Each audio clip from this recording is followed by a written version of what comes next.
मित्रों, एक बार पुनः आप सभी का स्वागत। एंटीबायोटिक सीरीज चल रही है, उसमें जो हम लोगों ने पंचायती राज व्यवस्था की बात कर रहे थे, जो स्थानीय स्वशासन की बात कर रहे थे, उसकी दूसरी क्लास। वहां हमने समझा कि स्थानीय स्वशासन है क्या, पंचायती राज व्यवस्था की बलवंत सिंह मेहता कमेटी से लेकर हमने बात की आपके 73वें और 74वें संविधान संशोधन तक। अब हम लोग पढ़ रहे हैं कि ये जो पंचायती राज व्यवस्था है, इसमें चुनाव कैसे होते हैं, आप लोगों के स्तर का नाम क्या है, मुखिया का नाम क्या है, त्याग पत्र क्या उनको किसको देते हैं, शपथ, कार्यकाल, पद से हटाने की प्रक्रिया, सब पे हम लोग बात करने जा रहे हैं। एक एक बिंदु पे बात करेंगे। मित्रों, पंचायती राज व्यवस्था जो हमारे 3 स्तर हैं, जो कि बलवंत सिंह मेहता जिन्हें, ठीक है, तो आप लोगों के वहां जिला परिषद आप लोगों का सबसे ऊंचे का स्तर होता है। आपके पंचायत समिति है, ये आपके नीचे का स्तर होता है, और आपके ग्राम पंचायत है, ये और आपके नीचे का स्तर होता है। यानी सबसे आप लोगों के जो हम लोग बात करें कि आप लोगों के जो उच्च स्तर होता है, उच्च स्तर का नाम है आपका जिला परिषद। क्या नाम है? जिला परिषद। सबसे ऊंचा स्तर है, उसका नाम क्या है? जिला परिषद। जिला परिषद सबसे ऊंचा स्तर है। दूसरे नंबर पर आपके पंचायत समिति आती है, और तीसरे नंबर पर आपकी ग्राम पंचायत आती है। मित्रों, 2 प्रकार के मुखिया याद रखने। एक मुखिया वे जो आपके चुनाव होके जाता है, और एक मुखिया हम लोग प्रशासनिक मुखिया बात करेंगे। तो यहां हम जो बात कर रहे हैं आपके मुखिया की बात कर रहे हैं, या आपके राजनीतिक मुखिया की बात कर रहे हैं। जिला परिषद का जो मुखिया होता है वे आपका जिला प्रमुख होता है। पंचायत समिति का मुखिया होता है, उसे प्रधान कहते हैं, और ग्राम पंचायत का मुखिया सरपंच होता है। बात आती है कि चुनाव कैसे होता है इनका।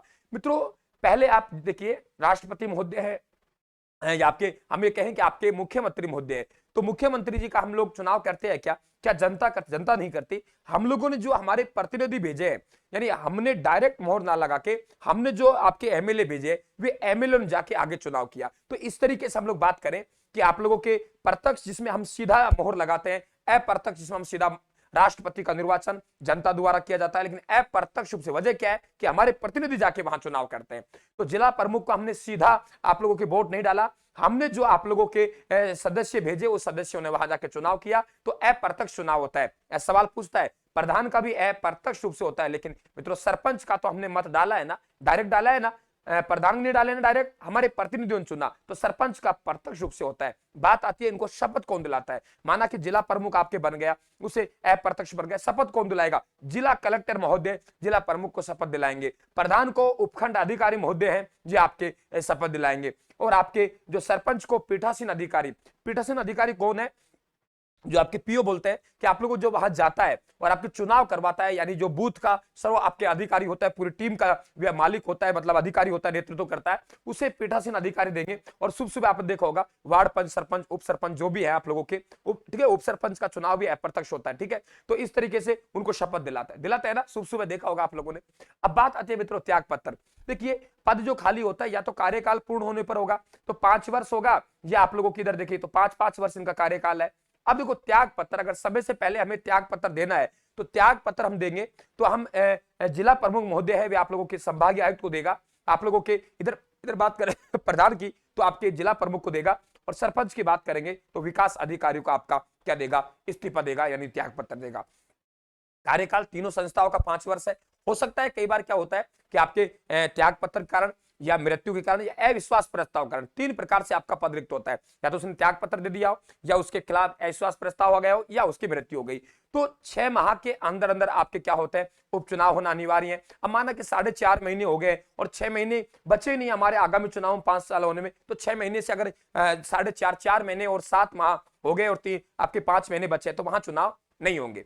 पद से हटाना, अप्रत्यक्ष, अविश्वास प्रस्ताव, अविश्वास प्रस्ताव, अविश्वास प्रस्ताव। अब अविश्वास प्रस्ताव में आप 2-3 बातें पढ़ेंगे। मित्रों, इसके सदस्यों के द्वारा आपका अविश्वास प्रस्ताव लाया जाता है। यहां आपके जिला परिषद सदस्य हैं, यहां आप लोगों के पंचायत समिति सदस्य हैं, यहां वार्ड पंच, उनके द्वारा अविश्वास प्रस्ताव लाता है। लेकिन 2-3 बात ध्यान रखें, पहले और दूसरे, क्या कहा मैंने? पहले और दूसरे में नहीं ला सकते। पहले साल और दूसरे साल में से कोई अविश्वास प्रस्ताव नहीं ला सकते, ऐसा प्रावधान है। हाँ, तीसरे और चौथे में ला सकते हैं, एक बार। अगर तीसरे साल लाया, एक बार लाया, गिर गया, पास नहीं हुआ, तो तीसरे साल दोबारा नहीं ला सकते।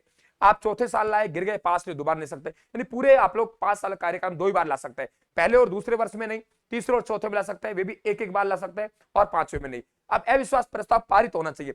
पहले 1/3 बहुमत से था, लेकिन ये प्रावधान किया गया, मेरे ध्यान आ रहा है 2007 के आसपास होना चाहिए। अब 3/4 बहुमत होना चाहिए। तो वार्ड पंच एक होटल बैठ गए, चाय पी लिया, चाय पी के प्लानिंग कर ली, नहीं नहीं नहीं सरपंच ने पैसे नहीं दिए चाय पीने के, अब तो इन खिलाफ अविश्वास प्रस्ताव लाते हैं। तो 2/3 बहुत कम था, 3/4 यानी आपके 100 में से 75 सदस्य, मैंने मोटा साइड बताया है, तो ये पद से हटाने के लिए अविश्वास प्रस्ताव लाते हैं। बात समझ गए? आगे हम लोग बात करें कि आप लोगों के मित्रों एक होती है ग्राम सभा, ये भी सुन ले आप लोग। ग्राम सभा का मतलब क्या है? ग्राम सभा गांव के लोगों की सभा, गांव के लोगों की सभा ग्राम सभा कहेंगे। जो आपके मतदाता सूची में जिनका नाम है मतदाताओं को, वे सब ग्राम सभा के सदस्य होते हैं। और ग्राम सभा के सदस्य आपके क्या होता है? अध्यक्ष होता है, सरपंच होता है। वैसे ग्राम सभा की 4 बैठकें होती है आपके 26 जनवरी, 15 अगस्त कौन नहीं जानता, 1 मई को मजदूर दिवस और 2 अक्टूबर को आपकी गांधी जयंती। तो ये 4 मीटिंग होती है साथियों। आपके जैसे ग्राम पंचायत की आपकी 2 मीटिंग होती है, 5 और 20 तारीख फिक्स कर रखी है, ठीक है, बाकी तो और बुला सकते हैं। आपकी गणपूर्ति 1/10 गणपूर्ति होती है ग्राम सभा में। जो आपके मतदाता हैं वही ग्राम सभा के सदस्य होते हैं, तो 1/10 गणपूर्ति होती है। तो यहां बात करें तो 1/3 कि 1/3 सदस्य आने चाहिए, तो ये आपकी कार्रवाई चलेगी मीटिंग की, नहीं वरना मीटिंग कैंसिल कर देंगे। कोरम के अभाव में मीटिंग कैंसिल की गई, ठीक है। वार्ड सभा 2010 में वार्ड सभा भी आप लोग स्थापित की गई है। भारत में पहला राज्य है आपका राजस्थान जो वार्ड सभाओं की स्थापना की है। महिलाओं को पहले 1/3 आरक्षण था, लेकिन अब कह रहे नहीं बराबर 50-50, अब 50% हमने यहाँ पे आपके सीटें होती है महिलाओं के लिए रिजर्व होती हैं। आगे बात करें, देखिए आप लोग आगे बात करें, ये दैनिक तापांतर भी आ जाएगा, चिंता मत कीजिए, ये भी आपके बहुत जल्दी आ रहा है एंटीबायोटिक, तुरंत इसके बाद ये एंटीबायोटिक आएगा, ठीक है। गोपनीय बात थी, लेकिन क्या करें, गोपनीय बात है, आपके सामने आ गई, अब आगे तो आगे क्या करें, ठीक है। तो मैंने बना रखा, तैयार कर रखा है, तो तय मानिए बहुत जल्दी आपके इसके तुरंत बाद आने वाला है। तो आपके स्तर का नाम 3 स्तर है। अब बात करते हैं मुखिया कौन होता है। जिला परिषद, पंचायत समिति, ग्राम पंचायत। राजनीतिक मुखिया में पढ़ा के आया हूं, अभी आपको कैसे चुनाव होता है। तो राजनीतिक मुखिया में आप देखेंगे जिला प्रमुख होता है, प्रधान होता है, सरपंच होता है। प्रशासनिक मुखिया, वेरी इंपॉर्टेंट क्वेश्चन, सरकारी आदमी, सरकारी अधिकारी। तो आपके मुख्य क्या कहा हमने, मुख्य क्या कहा हम लोगों ने, मुख्य। तो मुख्य आपके कार्यकारी अधिकारी होता है। आपके मध्यम स्तर में आपके पंचायत समिति का विकास अधिकारी होता है। ग्राम, ध्यान रखना आप इसको ग्राम विकास अधिकारी नाम दे दिए गए। क्या दे दिए गए? ग्राम विकास अधिकारी। ग्राम विकास अधिकारी नाम दिया इसको भैया, ग्राम विकास अधिकारी। क्या नाम दिया है? ग्राम विकास अधिकारी। ध्यान रखना, ग्राम विकास अधिकारी। क्या नाम दिया? ग्राम विकास अधिकारी। तो आप ये ध्यान रखें, ग्राम सचिव नहीं रहा आपके, ग्राम विकास अधिकारी इसको नाम दे दिया गया, ग्राम विकास अधिकारी, ठीक है, विलेज डेवलपमेंट ऑफिसर। अब बात करते हैं इसके, ये तो हो गया सदस्य। अब सदस्य, इनके सदस्य जिला परिषद सदस्य कहलाते हैं, आप जानते हो। इनके सदस्य पंचायत समिति सदस्य कहलाते हैं, और इनके सदस्य वार्ड पंच कहलाते हैं। गठन कब होता है मित्रों? जिला परिषद गठन है वे आपके न्यूनतम 4 लाख की जनसंख्या पर जिला परिषद गठन होता है। आपके जिले में एक होती है, ठीक है। आपके मध्यम स्तर पे 1 लाख, आपके 1 लाख जनसंख्या पर आपके पंचायत समिति गठन होता है। आपने देखा होगा कई बार 2 तहसील है लेकिन पंचायत समिति एक है, कई बार 2 उपखंड है लेकिन पंचायत समिति एक है। वजह क्या है? जनसंख्या। और निम्न स्तर पर 3000 की जनसंख्या पर न्यूनतम 3000 जनसंख्या होनी चाहिए, तो आपकी ग्राम पंचायत गठन होता है। आप कहते हैं कई बार कि यार हमारी जनसंख्या 2500 हो गई, 3000 होती है, तो हमारी ग्राम पंचायत उस ग्राम पंचायत से अलग हो जाएगी। न्यूनतम सदस्य संख्या, इसमें न्यूनतम सदस्य संख्या आपके 17 होगी, यानी आपके ये सदस्य होंगे 17 होंगे। इसमें मध्य स्तर में 15 होंगे और निम्न स्तर में आपके क्या होंगे? 9 होंगे। तो ये आप ध्यान रखिए।